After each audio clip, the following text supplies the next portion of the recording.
ഇന്ത്യയിലെ പ്രമുഖ ബാങ്കായ ICICI bank 50 lakh രൂപ വരെ പേഴ്സണൽ ലോൺ നൽകുന്നുണ്ട്. ഇതൊരു പേഴ്സണൽ ലോൺ ആയതുകൊണ്ട്, അതായത് വ്യക്തിഗത വായ്പ ആയതുകൊണ്ട് ഒരു രീതിയിലുള്ള ഈടോ ജാമ്യം നമുക്ക് നൽകേണ്ട ആവശ്യമില്ല. അതുപോലെ തന്നെ പൂർണ്ണമായിട്ടും ഓൺലൈൻ ഡോക്യുമെന്റേഷൻ ആയിട്ട് നമുക്ക് ഈ വായ്പയ്ക്ക് അപേക്ഷിക്കുവാനും സാധിക്കും. കൂടാതെ ഈ വായ്പയ്ക്ക് കസ്റ്റമർ അല്ലാത്തവർക്കും അപേക്ഷിക്കുവാൻ സാധിക്കും എന്നുള്ളത് ഒരു പ്രത്യേകതയാണ്.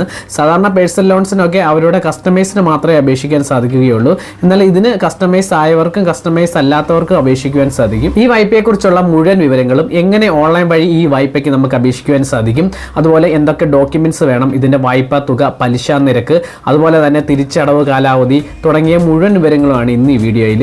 ഈ യൂട്യൂബ് ചാനലിൽ അനേകം പേഴ്സണൽ ലോൺസിന്റെയും ഇൻസ്റ്റന്റ് പേഴ്സണൽ ലോൺസിന്റെയും അതുപോലെ തന്നെ ഓൺലൈൻ ജോബുകളുടെയും സ്റ്റോക്ക് മാർക്കറ്റിന്റെ ഒക്കെ വീഡിയോസ് അപ്ലോഡ് ചെയ്യുന്നുണ്ട്. അതൊക്കെ നിങ്ങൾക്ക് ഉപയോഗപ്പെടുന്നതാണ്. അതൊക്കെ നിങ്ങളിലേക്ക് എത്തണമെങ്കിൽ ചാനൽ സബ്സ്ക്രൈബ് ചെയ്യാനും തൊട്ടടുത്തുള്ള ബെൽ ബട്ടൺ എനാബിൾ ചെയ്യാനും ആരും മറക്കല്ല്. എൻ്റെ പേര് ക്ലിൻസ് ഡച്ച് മണിവെളിയിൽ. Welcome to my channel. അർഹതപ്പെട്ടവർക്ക് 50 ലക്ഷം രൂപ വരെയാണ് ICICI ബാങ്ക് വ്യക്തിഗത വായ്പ ഇനത്തിൽ നൽകുന്നത്. ഇതിന്റെ വാർഷിക പലിശ നിരക്ക് ആരംഭിക്കുന്നത് 10.6% മുതൽ 16% വരെയാണ് വാർഷിക പലിശ നിരക്ക്. അപ്പം നമ്മൾ മനസ്സിലാക്കണം, പേഴ്സണൽ ലോൺസിന് പൊതുവെ പലിശ നിരക്ക് കൂടുതലായിരിക്കും. കാരണം ഇതൊരു അൺസെക്യൂർഡ് ലോൺ ആണ്. ബാങ്കിനെ സംബന്ധിച്ച് അൺസെക്യൂർഡ് ലോൺ എന്ന് പറയുന്നത് നമ്മൾ ഈടോ ജാമ്യം ഇതിന് നൽകേണ്ട ആവശ്യമില്ല. അതുകൊണ്ട് ബാങ്കുകൾ എപ്പോഴും ഇതുപോലുള്ള വായ്പകൾക്ക് പലിശ കൂടുതലാണ് വാങ്ങാറുള്ളത്. ഇതിന്റെ തിരിച്ചടവ് കാലാവധി എന്ന് പറയുന്നത് 12 മാസം മുതൽ 72 മാസം വരെ നമുക്ക് തിരിച്ചടവ് കാലാവധി ലഭിക്കും. അതുപോലെ തന്നെ പ്രോസസ്സിംഗ് ഫീസ് ഉണ്ട്. ഈ പ്രോസസ്സിംഗ് ഫീസ് എന്ന് പറയുന്നത് നമ്മൾ വായ്പയ്ക്ക് അപേക്ഷിക്കുമ്പോൾ ബാങ്ക് ഒത്തിരി പ്രോസസ്സിംഗ് നടക്കും, അവർ ഉള്ളിൽ ഒത്തിരി പ്രോസസ്സിംഗ് നടക്കും. അതിന് അവരൊരു ഫീസ് ഈടാക്കുന്നുണ്ട്. അത് എടുത്ത വായ്പയുടെ 2.5% അവർ പ്രോസസ്സിംഗ് ഫീസായിട്ട് ഈടാക്കുന്നത്.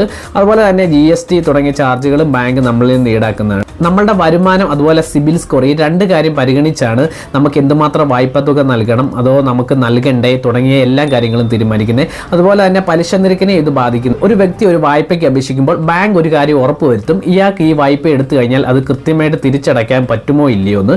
അതിന് എല്ലാ ബാങ്കുകൾക്കും അതിൻ്റെതായ എലിജിബിലിറ്റി ക്രൈറ്റീരിയസ് ഉണ്ട്. ഈ ബാങ്ക് അവരുടെ എലിജിബിലിറ്റി ക്രൈറ്റീരിയസ് മെൻഷൻ ചെയ്തിട്ടുണ്ട്. അത് എന്തെല്ലാം നമുക്ക് നോക്കാം. 20 വയസ്സിന് മുകളിൽ ഇന്ത്യയിൽ താമസിക്കുന്ന ഒരു വ്യക്തിയായിരിക്കണം. NRIs ഈ വായ്പ ലഭ്യമാവുകയില്ല. അതുപോലെ ഇന്ത്യയിലുള്ള ഏതൊരു ബാങ്കിൽ സേവിങ്സ് അക്കൗണ്ട് ഉണ്ടായിരിക്കണം. നല്ലൊരു സിബിൽ സ്കോർ ഉണ്ടായിരിക്കണം. സിബിൽ സ്കോർ എന്ന് പറയുമ്പോൾ 750 മുകളിലുണ്ടെങ്കിൽ അതൊരു എക്സലന്റ് സിബിൽ സ്കോർ അല്ലെങ്കിൽ ഒരു നല്ല സിബിൽ സ്കോർ എന്ന് പറയാൻ സാധിക്കും. ഈ സിബിൽ സ്കോർ എങ്ങനെ ഫ്രീ ആയിട്ട് ചെക്ക് ചെയ്യാം, എന്താണ് ഈ സിബിൽ സ്കോർ തുടങ്ങിയ ഒരു വീഡിയോ ഞാൻ ഇതിനോടകം ചെയ്തിട്ടുണ്ട്. എൻ്റെ യൂട്യൂബ് ചാനൽ ഒന്ന് സന്ദർശിച്ച് പ്ലേലിസ്റ്റ് നോക്കിയാൽ നിങ്ങൾക്ക് അത് കാണുവാൻ സാധിക്കും. പ്രതിമാസ വരുമാനമുള്ള സാലറി ആയിട്ടുള്ള വ്യക്തികൾക്കാണ് ഈ വായ്പ കൂടുതലും ലഭ്യമാകുന്നത്. എന്നാൽ സെൽഫ് എംപ്ലോയിഡ് ആയിട്ടുള്ള വ്യക്തികൾക്ക് ഇത് ലഭ്യമാകുന്നുണ്ട്.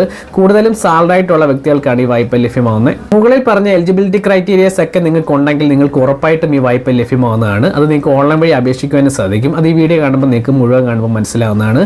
ഇനി ഈ വായ്പയ്ക്ക് എന്തൊക്കെ ഡോക്യുമെന്റ്സ് ആവശ്യമാണെന്ന് നോക്കാം. കാരണം ഏതൊരു വായ്പ എടുക്കാൻ പോയാലും നമ്മളുടെ ഡോക്യുമെന്റ്സ് അവർക്ക് നൽകേണ്ടി വരും. അത് എന്തൊക്കെയാണെന്ന് നോക്കണം. 3 മാസത്തെ സാലറി സ്ലിപ്പ്, അതുപോലെ 3 മാസത്തെ ബാങ്ക് അക്കൗണ്ട് സ്റ്റേറ്റ്മെന്റ്, നമ്മളുടെ സാലറി എവിടെയാണ് ക്രെഡിറ്റ് ആകുന്നത് ആ 3 മാസത്തെ ബാങ്ക് അക്കൗണ്ട് സ്റ്റേറ്റ്മെന്റ്, പിന്നെ ആധാർ കാർഡ്, പാൻ കാർഡ് തുടങ്ങിയ ഡോക്യുമെന്റ്സ് നൽകണം.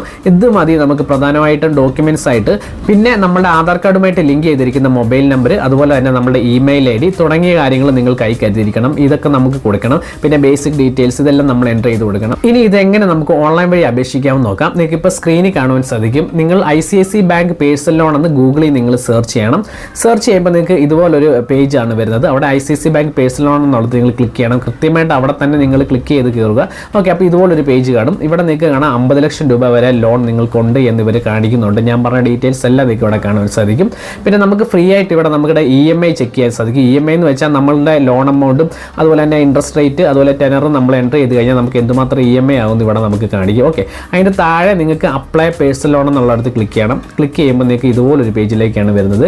ഈ പേജ് നിങ്ങൾ ആദ്യമേ നിങ്ങളുടെ ലോൺ എമൗണ്ട് നിങ്ങൾ എന്തുമാത്രമാണ് നിങ്ങൾ ആഗ്രഹിക്കുന്നത് ആ ലോൺ എമൗണ്ട് എൻ്റർ ചെയ്യണം. 50 ലക്ഷത്തിന് താഴെയുള്ള എമൗണ്ട് എൻ്റർ ചെയ്യണം. അതിനുശേഷം തിരിച്ചടവ് കാലാവധി സെലക്ട് ചെയ്യണം. താഴെ നിങ്ങൾക്ക് കാണാം അവിടെ തിരിച്ചടവ് കാലമായിട്ട് 12 മാസം മുതൽ 72 മാസം വരെയാണ് തിരിച്ചടവ് കാലാവധി. നിങ്ങൾക്ക് ഏതാണോ ഇഷ്ടം അത് നിങ്ങൾ സെലക്ട് ചെയ്യുക. താഴെ ലെറ്റ് ഗെറ്റ് സ്റ്റാർട്ടഡ് എന്നുള്ളത് ക്ലിക്ക് ചെയ്യുക. അവിടെ നിങ്ങളുടെ ആധാർ കാർഡുമായിട്ട് ലിങ്ക് ചെയ്തിരിക്കുന്ന മൊബൈൽ നമ്പറും പാൻ കാർഡും എൻ്റർ ചെയ്യുക. ഇത് രണ്ടും എൻ്റർ ചെയ്തതിന് ശേഷം നിങ്ങൾ നെക്സ്റ്റ് പേജിലേക്ക് പോകും. അപ്പോൾ ഈ പാൻ കാർഡ് കൊടുക്കുന്നത് നമ്മുടെ സിബിൽ സ്കോർ ചെക്ക് ചെയ്യാൻ വേണ്ടിയാണ്. ഇങ്ങനെ നിങ്ങൾക്ക് ഈ വായ്പയ്ക്ക് അപേക്ഷിക്കുവാൻ സാധിക്കും. നിങ്ങൾക്ക് ലോൺ ഓഫർ ഉണ്ടെങ്കിൽ അവർ ഇത്ര ലോൺ എമൗണ്ട് ഉണ്ട് അതിൻ്റെ ഡീറ്റെയിൽസ് മുഴുവൻ നിങ്ങൾക്ക് കാണിക്കാൻ സാധിക്കും.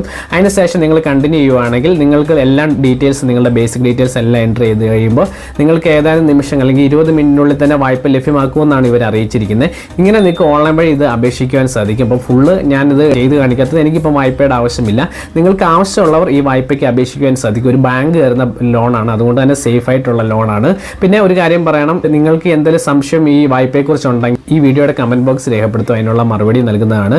ഈ വായ്പ എടുത്തവർ അവരുടെ അനുഭവം പങ്കുവെക്കുക. ഈ വായ്പയെക്കുറിച്ചുള്ള കൂടുതൽ വിവരങ്ങൾ അറിയാൻ വേണ്ടി നിങ്ങളുടെ തൊട്ടടുത്തുള്ള ICICI ബാങ്കിൻ്റെ ശാഖയായിട്ട് സന്ദർശിക്കുക. ഓൺലൈൻ വഴി അപേക്ഷിക്കുവാൻ നിങ്ങൾ ഇതുപോലെ ഞാൻ പറഞ്ഞ പോലെ ഗൂഗിളിൽ സെർച്ച് ചെയ്ത് നിങ്ങൾക്ക് അപേക്ഷിക്കുവാനും സാധിക്കും. എങ്കിൽ പിന്നെ പുതിയൊരു വീഡിയോയുമായി അടുത്ത എപ്പിസോഡിൽ കാണാം.